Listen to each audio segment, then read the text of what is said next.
The Peaceful Pre-Columbian Myth, a Skeptic Research Center poll reveals a deep ideological divide. A recent survey released by the Skeptic Research Center has illuminated a stark ideological chasm in how Americans perceive history. The poll presented respondents with a statement: prior to the arrival of the European settlers, Native American indigenous tribes lived in peace and harmony, and the results were sorted by political orientation. The data reveals a clear trend. Belief in this concept is highly correlated with political identity. A full 71.2% of those identifying as very liberal expressed agreement. While the agreement generally decreases as one moves right on the political spectrum, ending at 47.2% for very conservative, the decline is not perfectly linear.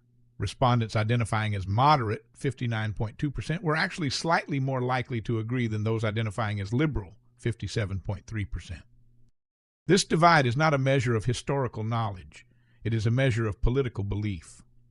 The widespread acceptance of this idea, particularly on the left, showcases the powerful grip of a modern narrative, one that is overwhelmingly refuted by the archaeological and historical record. The pre-Columbian Americas were not a utopian paradise. They were a human world, characterized by the same brilliant cultural achievements and the same brutal conflicts that have defined all of human history. The evidence against the notion of universal peace and harmony is extensive and unambiguous.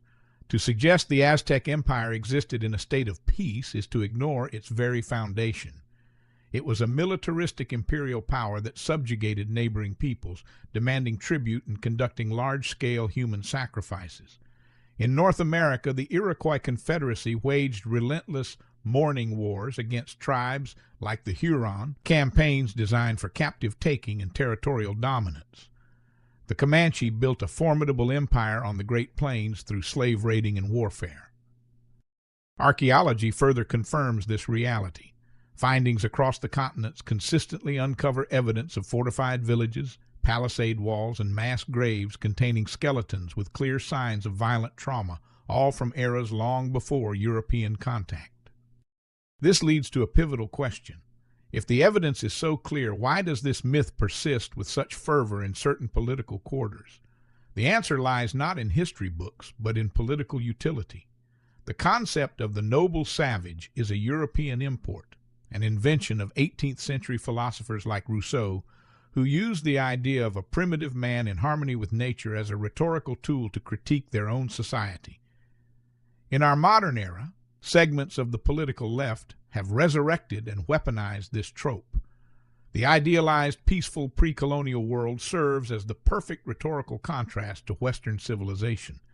It frames European arrival as the singular catastrophic event that destroyed a global paradise, a narrative that is powerful and emotionally resonant for those seeking to critique the foundations of the modern West.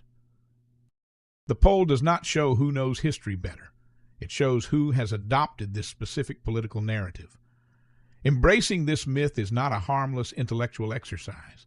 It has serious negative consequences. First, it is profoundly disrespectful to indigenous peoples themselves. It strips them of their full humanity and agency, reducing complex, dynamic civilizations to a one-dimensional caricature of passive innocence. True respect involves engaging with their real history in all its fascinating and often difficult complexity.